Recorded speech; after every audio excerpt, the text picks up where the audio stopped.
We all know the solar system. The sun in the middle, planets circling around it on a flat, neat plane. It's the picture from every textbook, but that picture is a lie. A comfortable one, but a lie nonetheless. So what's above and below our solar system? The solar system is not flat, and the question of what's above and below it reveals a reality far stranger and more magnificent about our place in the cosmos. To find out, we need to break our two-dimensional thinking. We need to leave that flat orbital plane and travel north and south, into the vertical dimension of our cosmic neighborhood. What we discover there redefines our entire place in the cosmos. Our journey starts with a goodbye. We say goodbye to the planets, to the asteroid belt, even to the distant icy world of Pluto. We rise straight up, perpendicular to that familiar disk. The first thing we encounter is not empty space, it's a bubble, an invisible spherical shield surrounding the entire solar system. That is the heliosphere. The sun doesn't just give us light, it constantly exhales a hurricane of charged particles called solar wind. This wind blows outward in all directions, not just along the planetary plane. It pushes against the thin gas and dust that floats between the stars. That collision creates a massive protective bubble. We live inside the sun's atmosphere. The edge of this bubble is called the heliopause. It's the final frontier of the sun's influence. When the Voyager 1 probe crossed this boundary in 2012, it did something no human-made object had ever done. It left the solar system and entered the interstellar medium, the space between the stars. From that vantage point, the sun is just a bright star, a single point of light in an ocean of black. But our journey is just beginning, because the heliosphere isn't the only thing surrounding us. Far above and below the planetary disk, we find the true boundary of our solar system. It's not a wall or a fence, it's a cloud of 1 trillion frozen worlds. This is the Oort cloud. Imagine a colossal spherical shell made of icy bodies. It completely encases our solar system like a cosmic cocoon. Its outer edge is estimated to be about 1.5 light-years away. That's a quarter of the distance to our nearest stellar neighbor, Proxima Centauri. The Oort cloud is the solar system's attic. It's filled with the leftover building blocks from our system's formation, icy chunks of water, ammonia, and methane. They were flung out here by the gravitational kicks of the giant planets like Jupiter and Saturn billions of years ago. This cloud is both a graveyard and a nursery. Most of these objects will never come close to the sun, but sometimes the gravitational nudge from a passing star can send one tumbling inward. When that happens, we see it as a comet. A long-period comet, with a tail that lights up our sky for months, is often a visitor from this distant frozen realm. So, above and below that flat plane of the planets, we are surrounded by a vast spherical swarm of ancient ice. The solar system is not a disk, it's a central disk housed within a gigantic invisible sphere. But what happens when we finally leave the Oort cloud? When we finally exit our solar system's gravitational influence?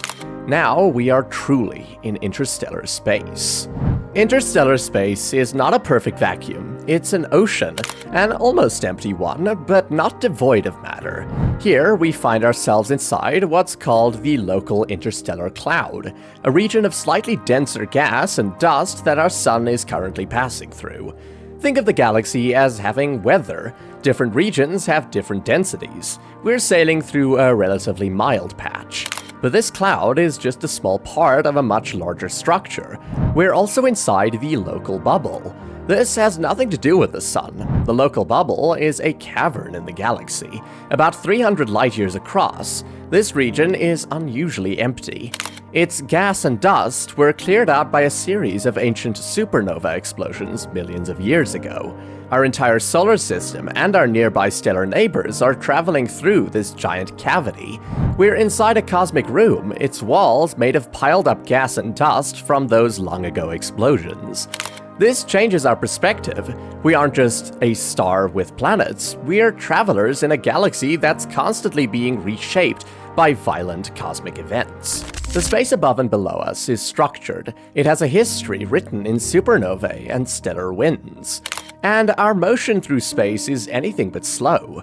The sun and everything it carries is moving at about 220 kilometers per second around the center of the Milky Way. We're speeding through this galactic architecture.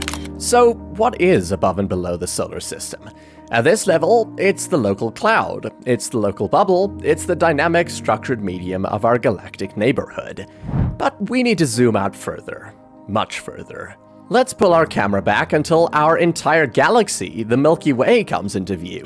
From this perspective, the idea of above and below the solar system loses all meaning.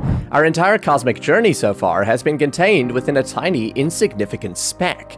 The Milky Way is a colossal disk of stars about 100,000 light-years in diameter, but it's very thin, only about 1,000 light-years thick. If you scaled the galaxy down to the size of a dinner plate, our entire solar system would be smaller than a grain of dust. Our sun and its protective bubbles and clouds is just one of hundreds of billions of stars, all orbiting the galactic center. We live in the suburbs, its spiral arm called the Orion Arm, a safe distance from the chaotic and dangerous galactic core. But look at the galaxy from the side. You see the thin disk of stars, and then you see a faint spherical glow surrounding it. This is the galactic halo. The halo extends far above and below the galactic plane. It's where we find ancient stars and dense clusters of millions of stars called globular clusters, and it's where we find the first direct evidence of something we cannot see: dark matter. Dark matter is the invisible scaffolding of the universe. Its gravity holds galaxies together. Without this mysterious substance permeating the halo, the Milky Way would spin itself apart. The true structure of our galaxy, what's above and below the starry disk, is shaped by an invisible, unknown form of matter. Our solar system doesn't just orbit the galaxy on a flat plane. It bobs up and down through the galactic disk as it goes, like a horse on a carousel. We're constantly moving through this vertical dimension, passing through different densities of gas and dust. The galaxy itself is not a static painting, it's a dynamic, three-dimensional structure, and we're moving through all three of its dimensions. Now, let's do the ultimate zoom out. Let's leave the Milky Way entirely.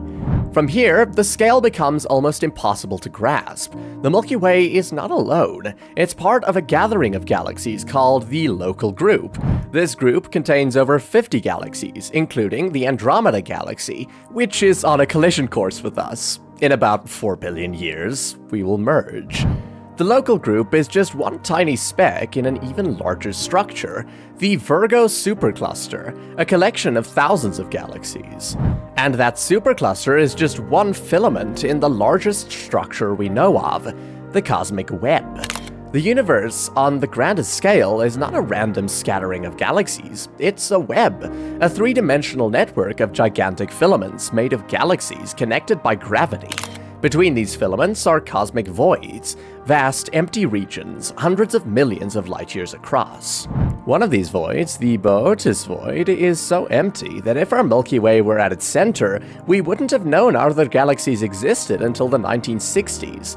Our entire existence, from the Oort cloud to the local group, is contained within one of these bright filaments of the cosmic web. We are part of the universe's structure, a structure that spans billions of light-years.